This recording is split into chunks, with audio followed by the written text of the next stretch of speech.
Hello, everyone, and welcome to Leaders Connect series. This is Essie Daniel, and I'm so delighted to be here with you. How is your day going? Good morning, good evening, good afternoon, based on where you are listening to me from. I am joining you today from Seattle, Washington. Today is Wednesday, the 19th at 6 in the morning. So good morning to everyone that's in the Pacific Northwest. I'm so delighted to be here with you, and thank you for giving me this opportunity to grow with you. I do appreciate you very much, and you're the reason I keep coming back every week. So let's talk about the 6 secrets of an effective team. How can you get the best out of your team? How can you get the best out of your team? I want you to think of the best team that you've ever been a part of. Yeah, think of the best team that you've ever been a part of. It could be a team in church, or it could be a team at work, or it could be a networking group that you are a part of.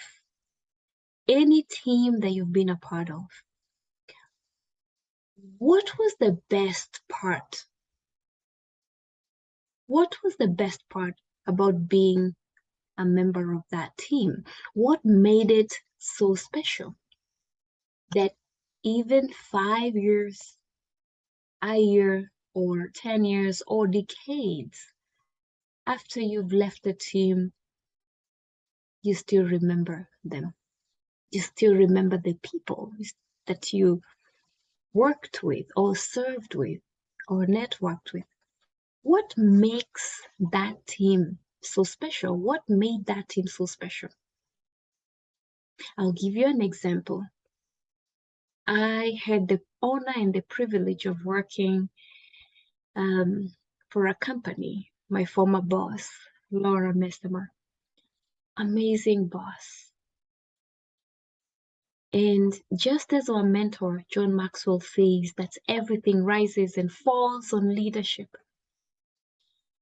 it was the case in this situation because my boss, Laura, was so awesome. And I can tell you, we felt like Mama is home when she was there. Don't get me wrong, she got the work done, and done in an excellent way. But she was kind, she was friendly, and she still is, because I've seen people that are still working for her posting it on Facebook. We felt seen, we felt appreciated, we felt we mattered. For me, that is an example of a team that I was a part of that made me special. If I was to ask my boss today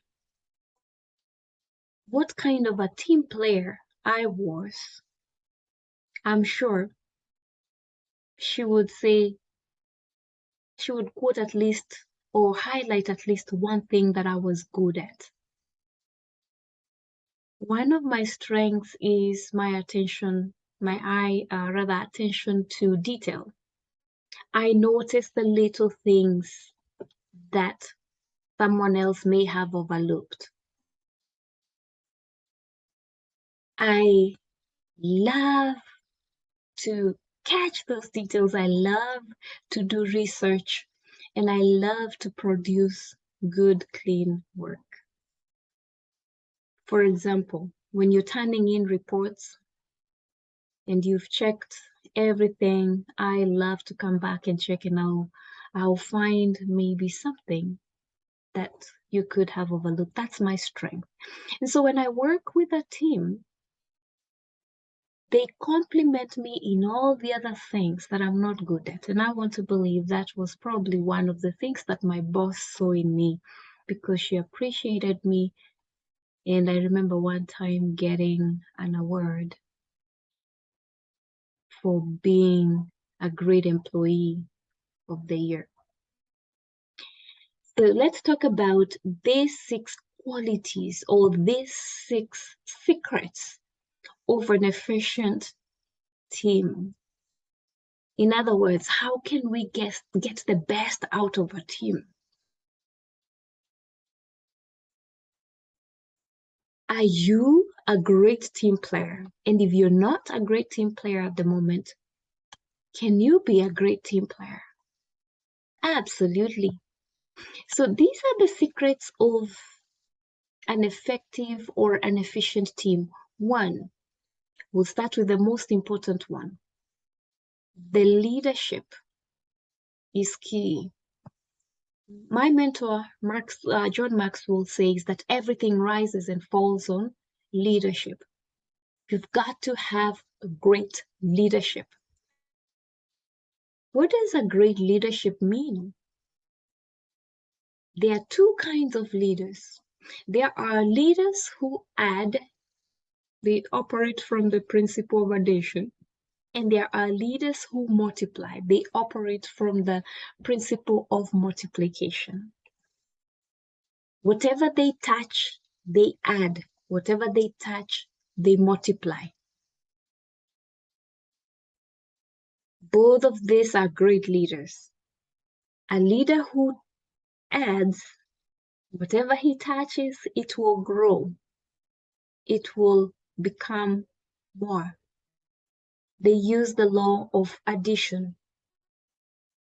But then there's this other leader. Whatever they touch, it multiplies. It grows in multiples. Now, I was privileged, and I've been privileged to have such great leaders. Kathy Hayton Lader, Pastor Kathy Hayton Lader, was one of my bosses when I worked at Crossroads Fellowship Church. Oh, she was amazing. Amazing leader who believed in me even when I didn't know much. She believed in me. She trained me, equipped me, and set me up for success. And for that, I'll forever be grateful. I have other leaders like Dr. and Reverend, Dr. Reverend David Gashengeshi, a humble man. He was my pastor. I served under his leadership as an administrator. And so I had proximity with him.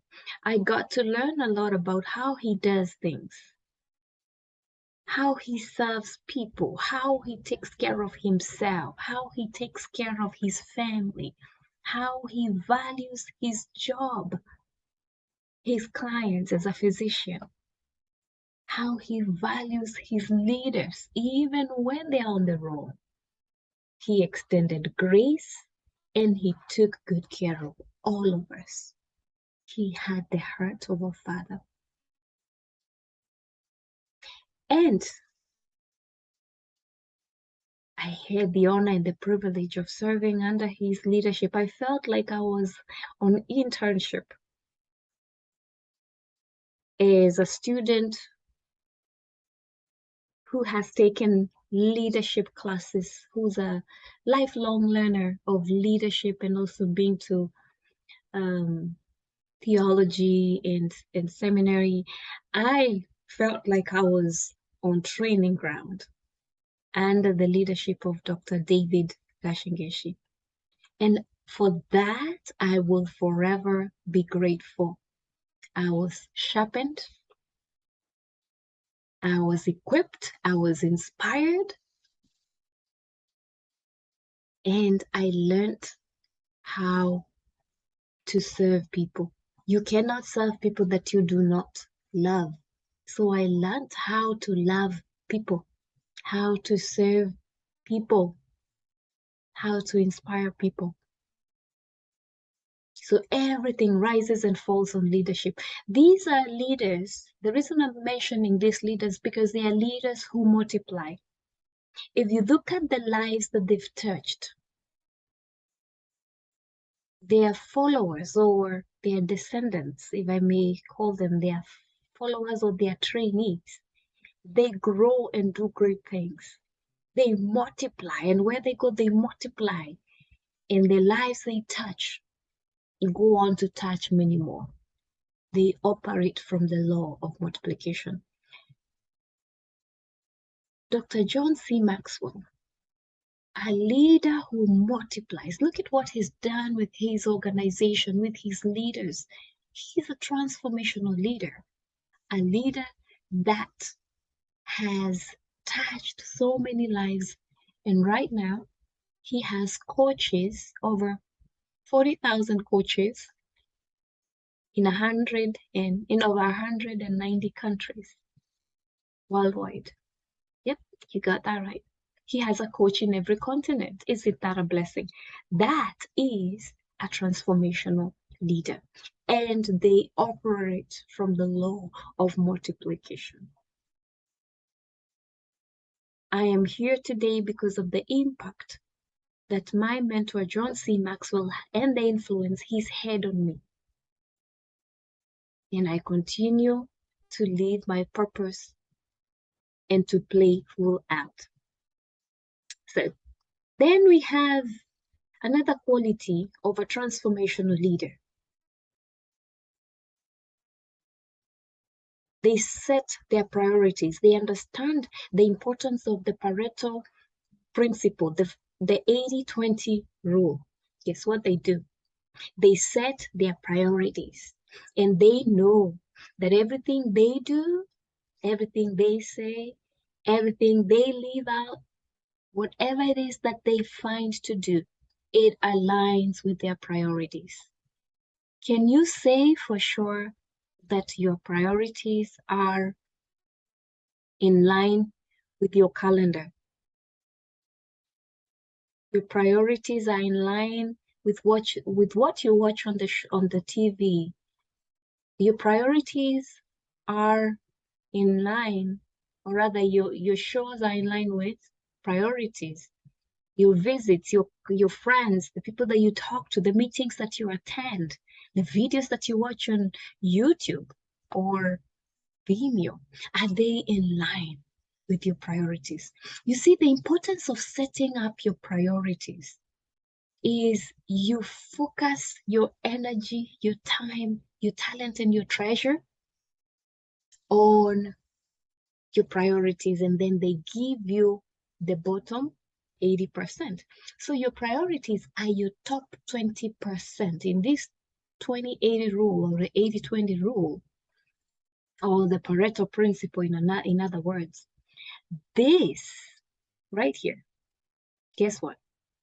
Are your priorities, the top 20%, and everything else will follow when your principles are identified and streamlined and everything you do is aligned. So top 20 top 20% of what you do, are they, my God. Okay, I was recording a podcast, got a call and it's disconnected, so let's just continue. All right, they're calling again. Okay, sorry about that. So when you focus on your top 20%, the top 20% takes care of the bottom 80% on the 20-80 rule, or the Pareto principle. And so a great leader is one that knows their priorities, one that has identified who are their top 20% of leaders that are running the organization, and they pour most of their time, their energy on these top 20%. And what happens is this top 20% trains the bottom 20%. I think that is such an amazing quality that every leader should have: discernment, the wisdom to know the difference between priorities and non-priority activities. We all need that, and anyone can have it. It's not too far to reach it. So we've talked about the 20-80 principle. There's a story in the Bible that I love, the story of Moses and his father-in-law Jethro. Moses was serving the people of Israel. And the interesting thing is he was doing everything. Oh, he was burning out because he was doing everything from morning to evening. He was the judge, and he would sit with the people and do everything that needed to be done with them. But guess what?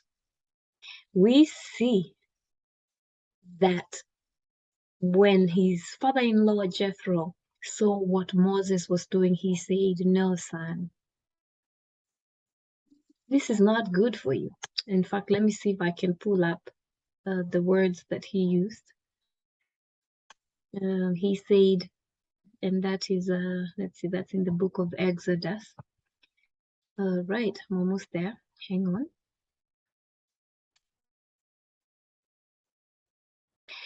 So Exodus chapter 18, verse 13 to 27.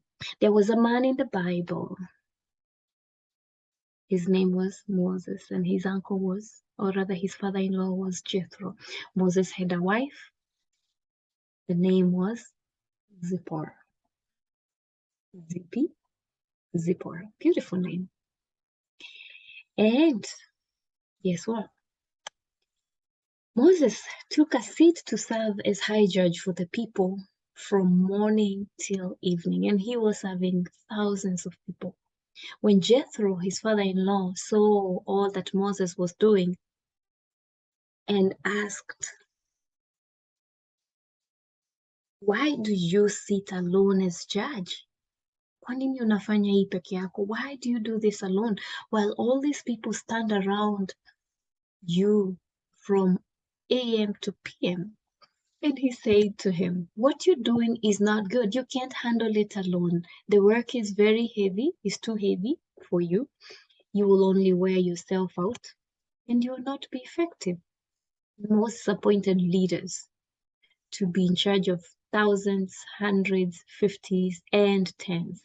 And we see verse 26 saying that Moses delegated everything to these leaders, and they only brought the difficult cases to him. All the simple ones, they handled them. And Moses gets time to do all the other things that he needed to do. That brings us to the next point. A great leader is one that uses the 3D technique. The first D stands for delegate. You've got to pick the right person that you can delegate to. It cannot just be anybody. It has to be the right person. Number 2, it has to be someone of good character, a person of good character, a man or a woman of integrity, a man or a woman who can relate well and mesh well with others, a man who's capable and of a good reputation. So once you identify that man or that woman, train them, equip them, pour yourself into their lives, and let them carry on. Let them take the project or the mission or the task and run with it. Encourage them to form a small committee of people that they like and people they would like to work with, but ensure that they don't pick people that are like them. A lot of times we tend to pick people that are like us, because as my mentor, John Maxwell, says, we attract who we are. Don't pick people, don't select a team of people that have the same personality as you. Pick people that are different from you so that you can complement each other. Otherwise, you'll end up with a team of organizers. You can imagine. In the beginning, I talked of myself and I said I'm detail oriented. I love what I do. So imagine if I was to pick a committee of people that are just like me, and I don't have a different personality. We will have some really great ideas and we will do a good job doing research and everything, but we need people that can execute these amazing plans. We need another team of people that can promote these ideas. We need another set of people that can discern for us and tell us if this is a great idea or not. Yeah. And we also need another set of people that will finish the project. It's one thing to start the project, but it's another thing to finish the project. So a leader who tries to do everything will burn out. And if we pick people that are like us, we are denying ourselves an opportunity to get people that can complement us.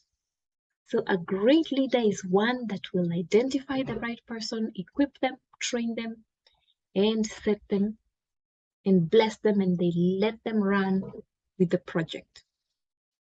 That's a great leader, and that is the delegation. That's the D for delegation. Then the next D is delete.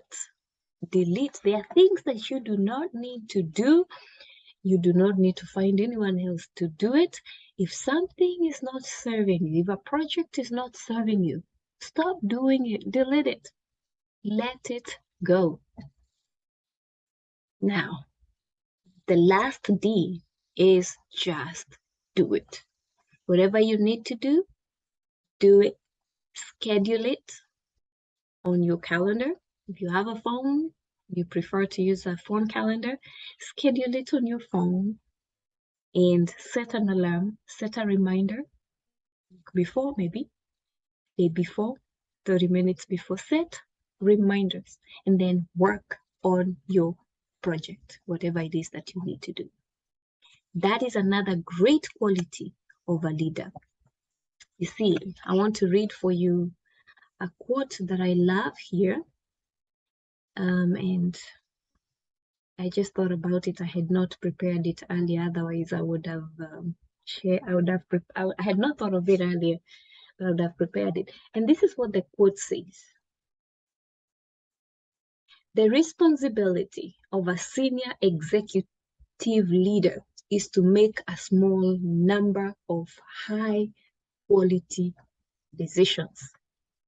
The responsibility of a senior executive leader is to make a small number of high-quality decisions. So a great leader is one that delegates. A great leader is one that has their priorities set and they understand the importance of setting priorities, finding the right top 20% producers and spending time with those, because those are the people that are closest to him. And when he trains or she trains that top 20% well, and then he sends them out, he has just duplicated himself many times. And this top 20% will serve the people using his style, his teachings, his DNA, you name it. So those are the qualities of a great leader. He or she is a visionary. He lets go of everything else that someone else in the organization can do, and he focuses on making a small number of high quality decisions. Isn't that amazing? So I want to stop here and let's please join me. Immediately after this, I'll start another one, and we're going to talk about the second secret of a great team. Thank you so much for watching me. I truly appreciate you, and have a great day. Bye-bye.